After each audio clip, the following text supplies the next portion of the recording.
할렐루야. 양재육부 열린 새신자 예배에 나오신 여러분을 주님의 이름으로 환영하고 축복합니다. 예배를 통하여 하나님께 부어주시는 은혜가 충만하시기를 바랍니다. 이 시간 우리 함께 보실 하나님의 말씀은 여호수아서 1장 1절에서 9절까지 말씀입니다. 여호수아서 1장 1절에서 9절까지 말씀입니다. 저와 여러분이 한 절씩 교독하도록 하겠습니다. 여호와의 종 모세가 죽은 후에 여호와께서 모세를 보좌하던 눈의 아들 여호수아에게 말씀하셨습니다. 내 종 모세가 죽었으니 너와 이 모든 백성들은 이제 일어나 이 강을 건너 내가 이스라엘 백성들에게 주는 땅으로 가거라. 내가 모세에게 말한 대로 내가 내 발을 밟는 곳마다 내게 줄 것이다. 광야와 레바논에서부터 커다란 유프라테스 강과 햇사람의 온 땅과 해지는 서쪽 대해까지 내 영토가 될 것이다. 내 평생 너를 당해낼 자가 없을 것이다. 내가 모세와 함께 했던 것처럼 너와도 함께 할 것이다. 내가 결코 너를 떠나지 않으며 버리지 않을 것이다. 강하고 담대하여라. 내가 조상들에게 주겠다고 맹세한 그 땅을 내가 이 백성들에게 유산으로 나눠줄 것이다. 오직 마음을 강하게 먹고 큰 용기를 내어라. 내 종 모세가 내게 준 율법을 다 지켜라. 그곳에서 돌이켜 좌우로 치우치지 마라. 그러면 내가 어디를 가든지 잘 될 것이다.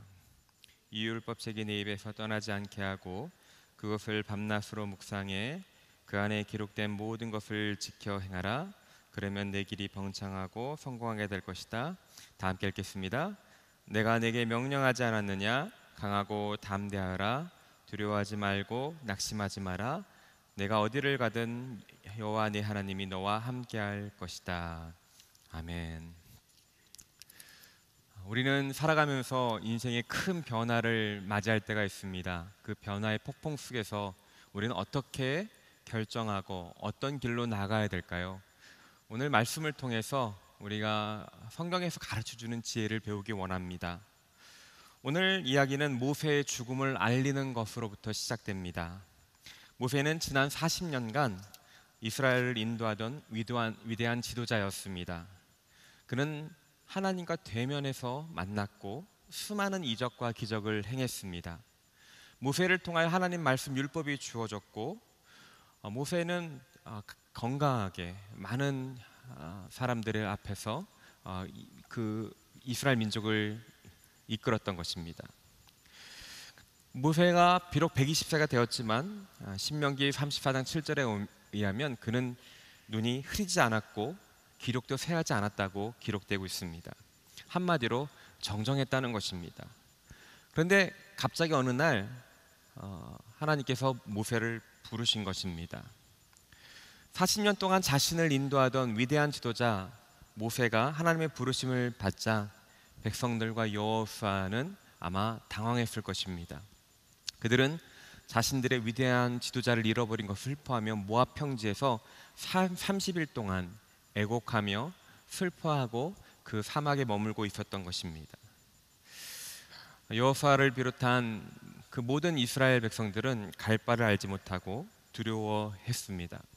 왜냐하면 그들 앞에 놓여진 상황은 그렇게 녹록한 상황이 아니었기 때문입니다. 그들 앞에 건너편의 가나안 땅에는 철기 문명으로 무장된 가나안 민족들이 있었습니다. 그들은 튼튼한 요새를 구축하고 있었고 이스라엘 백성들은 지난 40년 동안 떠돌이 생활만 하고 있었을 뿐인 것입니다. 그러한 가운데 자신들을 인도하던 유일한 지도자가 죽었다는 그 상황, 이스라엘 백성에게 너무나 암담한 상황이었고 두려운 상황이었을 것입니다. 이스라엘과 여호수아는 거대한 변화의 모래폭풍을 맞이하고 있었던 것입니다. 이런 때에 하나님께서 여호수아에게 나타나셔서 말씀하신 것은 이런 말씀입니다. 모세가 죽었으니 일어나 가거라는 것입니다. 우리 2절 다시 한번 읽어보겠습니다. 시작. 내 종 모세가 죽었으니 너와 이 모든 백성들은 이제 일어나 이 강을 건너 내가 이스라엘 백성들에게 주는 땅으로 가거라. 하나님은 40년 동안 인도했던 지도자들의 죽음으로, 한 영웅의 죽음으로 낙심하고 불안하고 어찌할 바를 모르는 그런 상황 가운데 있는 여호수아와 이스라엘 백성들에게 슬퍼하며 애곡하고 주저앉아 있는 그들에게 말씀하신 것은 일어나 가거라는 명령을 하신 것입니다. 모세가 죽었다라는 것들을 다시 한번 언급해 주고 있습니다. 모세가 죽었다는 것은 옛 시대가 지나가고 이제 그러한 현실을 직시하고 변화를 회피하지 말고 두려움 가운데 좌절 가운데 머물러 있지 말고 그 자리에서 일어나서 앞으로 나아가라고 요구하시는 것입니다. 우리 하나님께서 우리에게 요구하시는 것은 그 변화의 과정 가운데 과거의 슬픔이나 아픔이나 그 변화 때문에 두려워하여 주저앉아 있는 것이 아니라, 그 절망에 머무는 것이 아니라 그 자리에서 일어나 앞으로 나아가는 것을 원하신다는 것입니다. 과거를 뒤로 한 채 하나님께서 열어주실 그 앞 미래를 기대하며 신뢰함으로 나아가길 원하신다는 것입니다. 슬픔과 충격과 변화의 자리에서 머뭇거리고 있는 것이 아니라 일어나 나아가기를 원하신다는 것입니다. 이것은 모세에게만 말씀하신 것이 아니었습니다. 열왕기상을 보면 엘리야라는 선지자가 나옵니다. 그는 아합과 바알과 바세라 선지자들과 영적인 대결을 해서 큰 전쟁에 승리를 합니다. 그런데 그때 왕비였던 이세벨의 위협에 그는 두려움이 들었고 그는 멀리 도망가서 로뎀나무 앞에서 영적 무기력에 빠져 죽기를 갈망하고 있었습니다. 그때 하나님께서 엘리야에게 천사를 통해 보인 것은, 천사를 통해 일어나라는 것을 말씀해 주셨습니다. 일어나라. 그리고 엘리야에게 그 다음 있을 사명을 말씀해 주셨습니다. 이사야에 보면 영적 침체 가운데 하나님의 진노 가운데 있었던 이스라엘 백성에게 하나님께서는 이사야 60장에서 일어나 빛을 발하라고 주님의 백성이 일어나기를 원하시며 일어나라고 명령하고 요구하고 계십니다. 마태복음 26장에 보면 겟세마네 동산에서 예수님은 십자가를 앞에 두고 눈물이 핏물이 될 때까지 기도하셨습니다. 할 수만 있다면 그 잔을 피하게 해달라고 하나님께 기도까지 하였습니다. 그러나 대제사장들이 군병을 데리고 오는 것을 보고 그 고통의 자리에서 예수님이 일어나셔서 제자들에게 일어나 함께 가자라고 제자들에게 권면하는 것을 말씀하신 걸 보게 됩니다. 앞으로 다가올 미래에 대해서 회피하거나 주저하는 것이 아니라 그것을 담대하게 맞이하는 모습을 볼 수 있는 것입니다. 그 사명을 향하여 나아가길 원하시는 것입니다. 이것은 우리에게도 동일합니다. 우리 삶 가운데 여호수아와 이스라엘 백성이 맞이했던 것처럼 이 변화의 모래폭풍을 맞이할 때가 있습니다. 갑자기 가정의 가장이셨던 아버님이 소천할 때가 있습니다. 집안이 망할 때도 있습니다. 오랫동안 살았던 지역을 떠나서 멀리 해외로 이주할 때도 있습니다. 그 여러 가지 변화의 상황 가운데 하나님께서 우리에게 요구하시는 것은 그 지난날의 과거에 얽매여서 주저앉아서 그 슬퍼한 것이 아니라 그 변화를 받아들이고 과거를 뒤로 한 채 하나님께서 열어두신 그 새로운 미래를 향하여 일어나 나아가라는 것입니다. 최근에 3년 동안 코로나로 인하여 이전에 겪어보지 못하는 어려운 일들을 우리 많이 겪었습니다. 또 최근에는 불경기라는 이야기를 많이 듣고 있습니다. 이러한 상황뿐만 아니라 우리는 우리 인생의 삶 가운데 이 변화의 변곡점들을 맞이할 때가 있습니다. 그때 하나님께서 우리에게 원하시는 것은 지나간 과거의 경험 때문에 닥쳐진 상황 때문에 주저앉거나 그곳에 머물러 있는 것이 아니라 일어나 하나님이 열어주시는 그 미래를 향하여 걸어나가기를 원하신다는 것입니다. 여기 계신 우리 모든 분들이 그런 변화의 순간에 일어나서 나아갈 수 있게 되기를 바랍니다. 하나님께서 여호수아에게 일어나 나아가라고 말씀하실 때 하나님께서는 목적 없이 아무데나 가라고 말씀하지 않으셨습니다. 하나님께서는 분명하게 내가 주는 땅으로 가라고 명령하고 계십니다. 이스라엘 백성이 방황하는 것이 아니라 분명한 목적지를 향하여 구체적으로 지시하고 그곳으로 가기를 원하신 것입니다. 우리 3절 4절을 같이 한번 읽어보겠습니다. 시작. 내가 모세에게 말한 대로 내가 네 발로 밟는 곳마다 내게 줄 것이다. 광야와 레바논에서부터 커다란 유프라테스 강과 햇사람의 온 땅과 해지는 서쪽 큰 바다까지 내 영토가 될 것이다. 하나님께서 가라고 말씀하신 가나안 땅은 모세를 통하여 약속하신 땅입니다. 그리고 이전에 아브라함과 이삭과 야곱을 통해서 거듭해서 약속해 주셨고 주셨던 땅입니다. 바로 그 땅을 이미 주었으니 그곳으로 가라고 하신 것입니다. 근데 오늘 보면 3절에 보면 우리말 성경에 보면 내가 내 발로 밟는 것마다 내게 줄 것이다 라고 미래형으로 번역되어 있지만 예전에 개역개정을 보면 주었노니라고 과거로 이렇게 과거에 일어난 사건으로 번역되어 있는 것을 보게 됩니다. 근데 히브리 원어를 보면 미래형이 아니라 이미 주었다라고 완료형의 동사 시제를 쓴 것을 보게 됩니다. 그래서 가나안 땅은 이전부터 하나님께서 이스라엘 백성에게 주었다, 주신 땅이라는 것들을 암시하고 있는 것입니다. 즉 가나안 땅 하나님께서 이전부터 이미 주신 땅이며 여호수아와 이스라엘에게 명령하신 것은 그 이미 주신 땅을 순종함으로 들어가 차지하라고 요구하시는 것입니다. 그들이 가나안 땅에 나아가라는 것은 하나님 주신 축복을 받아들이는 과정이라는 것입니다.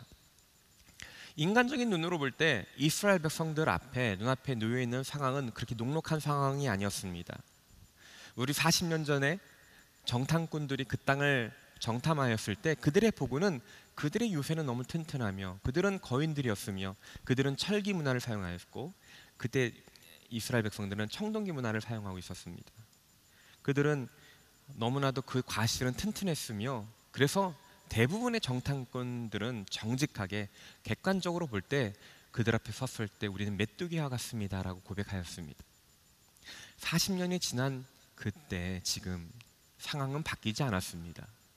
그들이 40년 동안 이스라엘 백성들은 전쟁을 준비한 것이 아니었습니다. 그들은 40년 동안 광야를 헤매고 방황하고 유리하였습니다. 40년 동안 이 가나안 땅은 여전히 그 가운데 철옹성 같은 성 안에서 그들은 있었던 것입니다. 그들이 앞으로 차지해야 될 땅은 바로 그런 가나안 땅이었습니다. 하지만 하나님께서 이스라엘 백성에게 여호수아에게 말씀하신 것은 그 땅을 이미 너에게 주셨다라는 것입니다. 그리고 너희가 그것을 축복을 획득하라고 요구하신 것입니다. 말씀에 순종해서 하나님께서 주신 축복의 땅에 가서 그거 하나님께 주신 축복을 획득하라고 하는 것입니다. 이것은 우리에게도 마찬가지인 것입니다. 세상에서는 변화할 때 높은 자리, 나를 이롭게 하는 자리, 성공하는 자리에 기회를 포착해서 그곳으로 진출하라라고 우리에게 조언하고 우리에게 가르쳐주고 있습니다. 근데 하나님께서 우리에게 말씀하시는 것은 세상의 이익이나 명예만을 추구하고 안락함을 추구하고 엿보고 나아가기를 원하시는 것이 아닙니다. 이렇게 가면 성공할 것이야, 이렇게 가면 내가 잘 살게 될 것이야, 그런 땅으로 그런 곳으로 우리가 나아가라고 말씀하시는 것이 아닙니다. 우리 하나님께서는 우리를 부르셨을 때 하나님께서는 우리에게 이미 예비하신 축복의 자리, 소명의 자리가 있다는 것입니다. 우리가 할 일은 그 하나님께서 나에게 주신 소명의 자리, 축복의 자리가 어디인지를 알고 발견하고 그 사명의 자리로 그 상황이 눈앞에 놓여 있는 상황이 어떠하든지 간에 그것을 순종함으로 나아가길 원하신다는 것입니다. 우리가 그래서 변화의 시기에 인생에 큰 흔들림이 있을 때 우리가 해야 할 일은 우리가 인생의 결정에서 주님, 제가 가야 할 목적지가 무엇입니까? 하나님이 예시비하신 나를 부르셨을 때 하나님께서 이미 작정하신 축복의 땅 가나안 땅이 어디입니까? 우리는 그 하나님 부르신 목적지를 확인해야 되는 과정이 필요하다는 것입니다. 주님, 제가 이 변화의 시점에 내가 주님이 부르신 이미 나에게 주셨던 그 축복의 땅으로 나아가길 원합니다. 내가 나에게 가나안 땅을 나의 가나안 땅을 보게 하여 주시고 예비하신 그 축복을 땅을 보게 하여 주시고 그 축복을 획득함으로 순종함으로 나아감으로 누리는 삶이 되게 하여 주시옵소서. 우리는 그 변화의 땅에 나의 가나안 땅이 어디인지 우리는 구분하고 분별하는 작업이 필요하다는 것입니다. 이렇게 가나안 땅을 주겠다고 했을 때 하나님께서 그곳으로 강하라고 명령하였을 때 주신 약속이 있습니다. 그것은 내가 너와 함께 하리라는 약속의 말씀이었습니다. 하나님의 동행의 약속이었습니다. 우리 1장 5절을 같이 한번 읽어보겠습니다. 시작. 내 평생 너를 당해낼 자가 없을 것이다. 내가 모세와 함께 했던 것처럼 너와도 함께 할 것이다. 내가 결코 너를 떠나지 않으며 버리지 않을 것이다. 우리 9절도 같이 한번 읽어보겠습니다. 시작. 내가 내게 명령하지 않았느냐? 강하고 담대하라. 두려워하지 말고 낙심하지 마라. 내가 어디를 가든 여호와 네 하나님이 너와 함께 할 것이다. 하나님께서 약속된 땅으로 가라고 명령하시면서 하나님께서 여호수아에게 기억하고 말씀해 주셨던 것이 한 가지가 있습니다. 그것은 내가 너와 함께 하겠다라는 약속의 말씀이었습니다. 여호수아는 모세의 참모였습니다. 그는 그래서 하나님이 함께 하신다는 것들이 무엇이 어떤 의미를 가지고 있는지 모세를 통하여 배워왔습니다. 모세는 위대한 지도자였습니다. 그러나 모세는 인격적으로 훌륭했고 참 인간적으로 볼 때 훌륭한 사람이었지만 그 훌륭함은 그 인격적인 훌륭함과 인간적인 훌륭함이 아니라 하나님이 함께 하셨기 때문에 모세의 위대함이 있었던 것입니다. 사실 모세가 하나님의 부르심을 처음 받았을 때 그는 과거에 왕자로서 화려한 삶을 살았을지 모르지만 인생의 실패여서 그 광야에서 양을 치는 목자로서, 그리고 자기 좌절감에 자기 자신은 아무 존재도 아니라는 것들을 고백하는 그러한 아무 초라한 노인의 모습이었습니다. 인생의 쇠락해 별볼 없는 나이에 하나님께서 그를 부르셨고 하나님께서 그와 함께 하시겠다고 약속하셨습니다. 그리고 그 이후에 모세는 위대한 지도자로서 하나님의 함께 하심으로 말미암아 놀라운 영적인 승리를 거뒀습니다. 바로와 대적에서 승리하였고 이스라엘 백성 가운데 수많은 이적과 기적을 베풀었고 하나님의 율법을 모세를 통해서 흘려보내는 위대한 일들을 감당하게 하셨죠. 모세의 모든 위대함은 그의 인간적인 탁월함에서 있는 것이 아니라 하나님께서 함께 하셨기 때문에 그 모세의 위대함이 있었던 것입니다. 여호수아는 모세의 참모로서 40년 동안 모세와 함께 있음으로써 그 비밀을 배웠고 알았던 것입니다. 그런 여호수아에게 하나님께서는 모세에게 했던 것처럼 여호수아에게도 내가 너와 함께 하겠다라고 약속해 주고 계십니다. 사실 여호수아는 인간적으로 볼 때 훌륭한 사람이었습니다. 그는 12명의 정탐꾼의 한 부족의 대표로 뽑힐 사람이었습니다. 용맹한 사람이었습니다. 모세의 참모로 40년 동안 섬기면서 모세가 십계명을 받을 때 함께 유일하게 올라갔던 사람이었습니다. 이스라엘 백성의 모든 사람들이 금송아지에 절을 할 때 그는 출애굽 30장에 그는 정절을 지켰던 사람이었습니다. 그리고 40년 동안 그 모세의 참모를 하면서 그는 가장 가까운 데서 최고의 결정을 내린 걸 보았던 그런 사람이었습니다. 그리고 모세가 여호수아가 1장을 그 내용을 하나님 명령을 받을 때가 그래서 나이로는 90세 가까운 나이가 되었을 때였습니다. 인간적으로 볼 때 너무나도 훌륭한 사람이었고 수많은 경험을 했던 사람이었습니다. 그는 이스라엘의 지도자로서 인간적인 눈으로 볼 때는 충분한 자격을 가진 사람처럼 보였습니다. 그러나 하나님께서 말씀하신 것은 그의 리더십의 가장 중요한 요소는 그 인간적인 탁월함이 아니라는 것입니다. 하나님이 함께 하신다, 함께 하심이 그의 리더십의 중요한 결정 요소라는 것을 가르쳐주고 있습니다. 하나님이 함께 하심이 그의 영적인 진정한 능력이 되었던 것입니다. 여호수아가 이스라엘 백성을 인도하는 데 있어서 가장 필요한 것은 지난 과거의 경험이 아니라 그의 능력이 아니라 하나님의 함께 하심이었습니다. 하나님의 임재를 경험하는 것이었습니다. 이것은 우리에게 동일합니다. 세상은 변화의 그 바람 가운데 우리가 기회를 포착하기 위해서 실력을 길러야 된다고 말합니다. 능력을 키워야 된다고 말합니다. 좋은 인연을, 연주를 가져야 된다고 말합니다. 그것들이 전혀 소용없다는 것은 아닙니다. 그것을 부인하는 것은 아닙니다. 우리는 최선을 다해야 됩니다. 그러나 우리의 탁월함보다 가장 중요한 것은, 하나님의 사명을 감당하기 위해서 중요한 것은 우리에게 필요한 것은 하나님의 임재라는 것입니다. 하나님께서는 우리 주님을 구주로 고백하는 사람들에게 히브리서 13장 5절에 보면 내가 결코 너희를 떠나지 않겠고 결코 버리지 않을 것이다 라고 약속해 주셨습니다. 모세에게 주셨던 약속의 말씀, 여호수아에게 주셨던 약속의 말씀, 동일하게 그리스도인 우리에게 주시는 약속의 말씀입니다. 우리가 변화의 그 시점에서 가장 중요한 것은 내가 하나님께서 나와 함께 하신다는 약속의 말씀을 강하게 붙잡는 것입니다. 내가 어떤 조건을 갖췄고 어떤 자격을 갖췄는지 그거에 대해서 전전긍긍히 하는 것이 아니라 내가 많이 갖췄다고 해서 자신감 있고 적게 갖췄다고 해서 불안해하는 것이 아니라 내가 하나님이 함께 하심을 내가 강하게 붙들고 있는 것을 확인해야 된다는 것입니다. 사랑하는 성도 여러분, 하나님께서는 여러분과 함께 하신다라고 약속하고 계십니다. 우리가 변화의 시점에 가장 먼저 붙잡아야 될 하나님의 약속이 바로 그것입니다. 이 하나님께서 너와 함께 하겠다고 약속해 주신 후에 여호수아에게 요구하는 것이 있었습니다.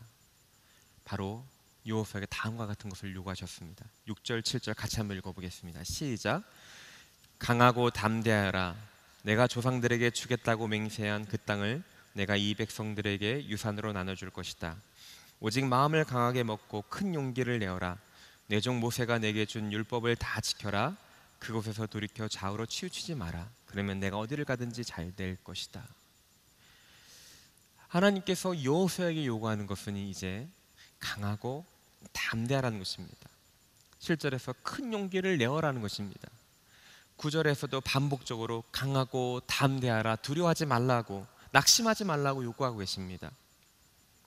하나님께서 여호수아에게 이렇게 반복적으로 강하고 담대하라, 낙심하지 말라고 요구하시는 걸 보면 여호수아는 두려워하고 있다는 것입니다. 낙심하고 있다는 것입니다. 떨고 있다는 것입니다. 이거 위로가 되죠. 여호수아와 같이 훌륭한 사람도, 그 수많은 경험과 영적인 체험을 한 사람도 그 변화의 폭풍 앞에서 두려워하고 있다는 것입니다. 그런데 그 하나님께서 요구하시는 것은 강하고 담대하고 용기를 가지라는 것입니다. 여러분, 두려움을 느끼지 말라고 해서 두려움이 안 느껴집니까? 그건 아니죠. 우리는 두려움을 느낄 수밖에 없는 것인데, 그럼 용기가 무엇인가? 진정한 용기는 두려움을 극복하는 것이라는 것입니다.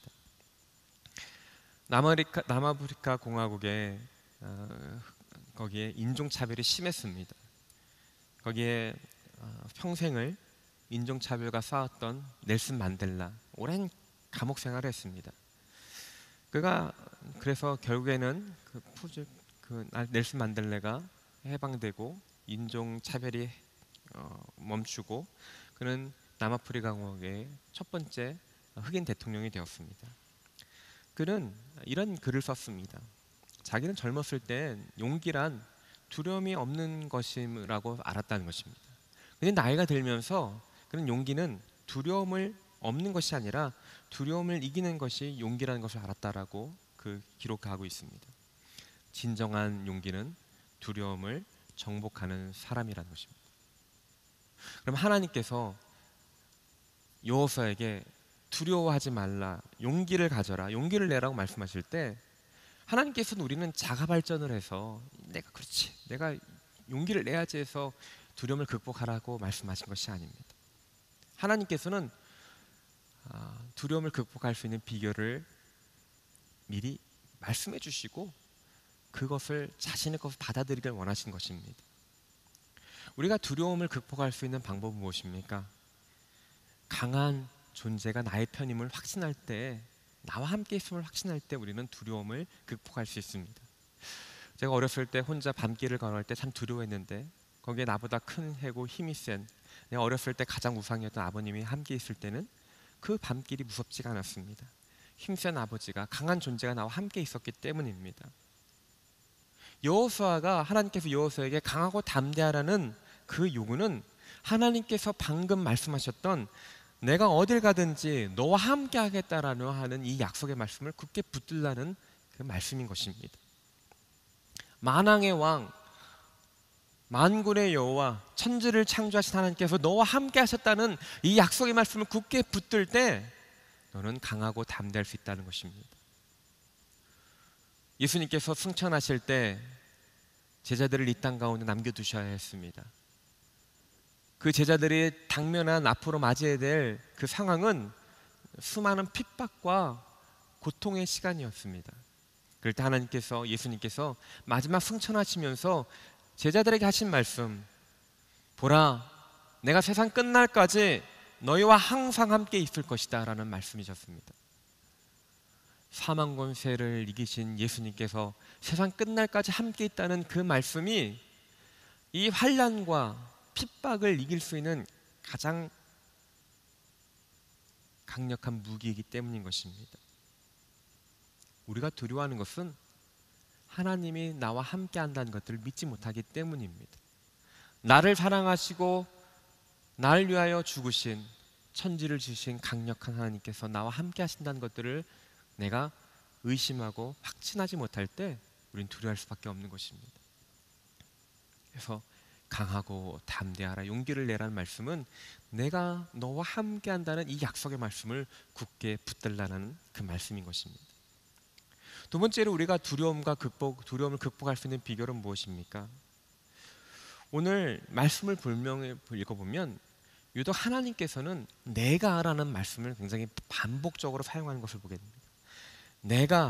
내가 떠나지 않으며 내가 함께 할 것이다. 내가 행할 것이다. 하나님께서는 이 내가라는 말들을 계속 반복하심으로써 거기에 내포한 의미가 있습니다. 결국에는 가나안 땅을 정복하게 하는 것은 하나님이시라는 것입니다. 그 일을 성취하시는 분은 하나님이시라는 것입니다. 전쟁은 하나님께 속했다는 것입니다. 여호수아와 이스라엘이 할 일은 그때그때 주어진 그들이 감당할 만한 그 말씀에 순종하는 것뿐이라는 것입니다. 사명을 감당하는 데 있어서 그 일을 이루시는 분이, 성취하실 분이 하나님이라는 것, 그 외에 내가 져야 될 것은 하나님께 허락하신 그 작은 멍에만을 지고 가는 것, 그것이 우리가 두려움을 극복할 수 있는 비결이라는 것입니다. 사도 바울은 빌립보서에서 이런 고백을 하였습니다. 여러분 안에서 선한 일을 시작하신 분이 그리스도 예수의 날까지 그 일을 성취하실 것을 나는 확신합니다. 여러분, 내가 모든 것을 책임지고 나의 어떠함에 따라서 일의 성패가 달라진다고 생각할 때 그것은 우리에게 중압감으로 다가옵니다. 여호수아가 느꼈던 중압감이었습니다. 거기에 우리는 두려워할 수밖에 없습니다. 그러나 이 일을 성취하시는 분이 하나님이시고 나에게 맡겨진 상황을 성취하실 일들을 성취하실 분은 하나님이시고 내가 할 일은 그분이 나에게 가르쳐주고 허락하신 일들만 감당한다고 할 때 우리의 많은 두려움과 중압감들이 내려놓을 수 있게 되는 것입니다. 그래서 여호수아에게 강하고 담대하라는 이 명령은 내가 너와 함께 한다는 이 약속의 말씀을 굳게 붙잡으라는 말씀입니다. 강하고 담대하라는 이 말은 내가 이 일을 성취할 것이니 너가 감당할 그 작은 분량만 순종하라는 그 말씀인 것입니다. 이것이 우리에게도 동일하게 필요한 것입니다. 계속해서 우리는 하나님이 나와 함께 하신다는 것들을 확신하고 그 하나님 함께 하심들을, 하나님 임재를 경험하기를 우리는 소망해야 되는 것입니다. 그리고 내 변화의 시점에 과도하게 내 모든 것을 이룰 것이었다라고 내가 과중한 책임감을 가지고 있다면 그것을 주님 발 앞에 내려놓고 주님이 말씀하신 작은 멍에만을 지는 것이 바로 우리가 담대하고 용기 있게 할 수 있는 것입니다. 그것을 우리 삶 가운데 구체적으로 행하는 방법을 여호수아는 이렇게 여호수아에게 이런 말씀을 해주십니다. 우리 8절 한번 읽어보겠습니다. 시작. 이 율법책이 내 입에서 떠나지 않게 하고 그것을 밤낮으로 묵상해 그 안에 기록된 모든 것을 지켜 행하라. 그러면 내 길이 번창하고 성공하게 될 것이다. 여호수아 이전의 모세 시대는 하나님께서 모세에게 직접 말씀하셨습니다. 그래서 모세를 통하여 성경을 기록하게 하였습니다. 그러나 여호수아 시대는 하나님께서 요구하시는 것은 여호수아가 모세가 남겨놓은 그 말씀을 묵상함으로 하나님의 인도함을 받으라는 것입니다. 모세의 시대는 구름 기둥과 불 기둥으로 만나를 통해서 하나님이 함께 하신다는 것들을 날마다 눈으로 확증하고 보여주는 시대였습니다. 그러나 여호수아 시대는 하나님이 함께 하신다는 것들을 불 기둥이나 구름 기둥이 아니라 말씀을 통해서 확인하는 시대인 것입니다. 그래서 하나님은 여호수아에게 밤낮으로 말씀을 묵상하라고 요구하고 계신 거죠. 다윗은 시편 119편 105편에서 주님의 말씀 내 발의 등불이요 내 길의 빛입니다. 주의 말씀이 내 길을 가는 비추는 빛이라고 하였습니다. 주님의 말씀이 빛이 비춰질 때 우리 그 한 걸음 한 걸음 비추는 곳에 나아갈 때 우리는 가장 안전하게 나아갈 수가 있고 두려움에서 극복할 수가 있는 것입니다. 우리가 주님 말씀을 깊이 묵상하고 주님 말씀을 따라갈 때 하나님이 나와 함께 하신다는 것들을 피부로 경험하고 느낄 수가 있는 것입니다. 우리 생각으로 다른 사람의 말로 우리 인생을 미래를 결정하는 것이 아니라는 것입니다. 상황과 조건을 가지고 우리는 판단하기 쉽습니다. 상황과 조건은 늘 변하게 되어 있습니다. 그렇기 때문에 상황과 조건만을 가지고 판단할 때면 우리 마음은 늘 변하게 되어 있습니다. 흔들릴 수밖에 없습니다.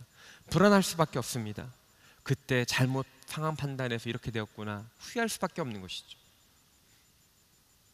그러나 말씀을 따라 결정할 때 비록 상황이 바뀌고 조건이 바뀌더라도 주의 말씀을 따라 인도함 받기 때문에 우리는 흔들리지 않고 담대할 수 있다는 것입니다. 저는 결혼해서 16년 동안 미국에 살았습니다. 그리고 2016년에 한국에 들어왔습니다. 한국에 들어오기를 결정할 때 사춘기인 고등학생이고 중학생이 올라가는 두 남자아이들을 미국에 태어나서 그렇게 길렀던 아이들을 한국에 데려온다는 것이 결정하는 것이 쉬운 일은 아니었습니다. 상황적으로 그러나 하나님께서는 우리 가족에게 말씀으로 또 기도하는 가운데 마음을 확신을 주셔서 저희 가족이 한국에 들어오기를 결정하였습니다. 제가 한국에 먼저 들어왔고 가족은 6개월 뒤에 들어오게 되어 있었습니다. 아이들 학교 문제들 때문에 그랬는데요. 한국에 들어와서 제가 이렇게 생활을 먼저 아내와 아이들이 들어올 것을 준비하는데 제가 미국에 있을 때 생각했던 것과 이 한국의 상황은 너무나 바뀐 상황이었습니다. 제가 2000년에 유학을 가서 그때에서 10년 만에 들어왔는데 너무나 바뀌었습니다. 제 예상과 너무 달랐습니다. 당황스러웠습니다. 그래서 아내하고 통화할 때마다 제가 여보, 애들하고 여보는 미국에 남는 것이 어떨까? 왜냐면 제를 사랑하고 아껴주시는 분이 100명이 계셨다면 거의 99명은 아내하고 애들은 미국에 남겨두라 그렇게 조언해 주셨습니다.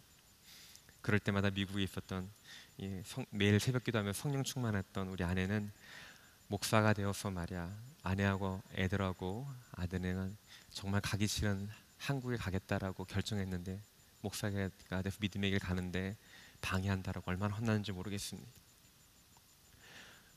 부끄럽지만 상황과 조건을 볼 때 저희 마음은 요동치는 파도와 같았습니다.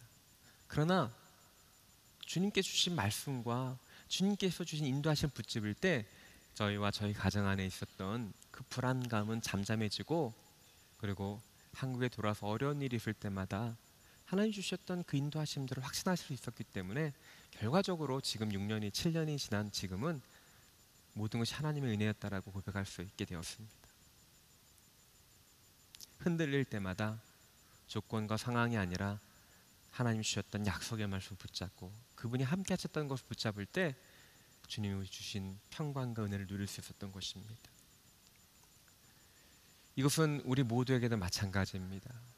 우리 인생의 변화의 시점이 있습니다. 큰 아픔을 경험할 때가 있습니다.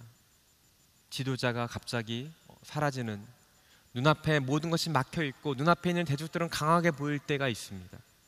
그럴 때 주님께서 우리에게 요구하시는 것은 주님 앞에 머물며 말씀 앞에 나아감으로 주님이 인도하시는 목적지를 확인하는 것입니다. 그리고 말씀을 통해서 주님이 나와 함께 하신다는 것들을 체험하고 경험하고 그 약속을 붙잡는 것입니다. 그럴 때 주님은 우리 마음을 바꿔주실 것이고 강한 마음, 담대한 마음을 주실 것입니다. 그렇게 말씀을 따라 한 걸음 한 걸음 순종하며 나아갈 때 주님은 우리에게 예비하신 우리의 놀라운 축복의 가나안들을 허락하실 것입니다. 변화의 자리에서 주의 말씀을 따라 다시 시작하는 저와 여러분 되시기를 주님의 이름으로 축원합니다. 이 시간 우리 같이 한번 기도하겠습니다. 하나님, 인생의 변화의 시점 가운데 참 그 변화의 폭풍 가운데 우리는 두렵고 떨리고 주저할 때가 있습니다. 세상은 그때마다 조건을 생각하고 여러 가지 세상의 조언을 가지고 판단하라고 합니다. 그러나 그럴 때일수록 주님은 약속의 말씀을 붙잡을 때라고 말씀해 주십니다.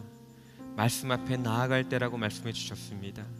주님이 함께 하신다는 그 약속을 붙잡으라고 말씀하고 계십니다. 주님께서 예배하신 축복을 바라보라고 말씀하십니다. 이곳에 계신 우리 한 분 한 분 주님 앞에 무릎 꿇게 해주시고 주님의 음성을 들으며 주님의 함께 하심을 간구하며 나아갈 때 주님의 임재를 경험하게 도와주시고 주님의 인도하심을 경험하게 도와주시고 그로 말미암아 오히려 그 변화의 시간이 축복의 땅으로 인도받는 시간들 되게 하여 주시옵소서. 감사드리며 우리 구주 예수 그리스도의 이름으로 기도드립니다.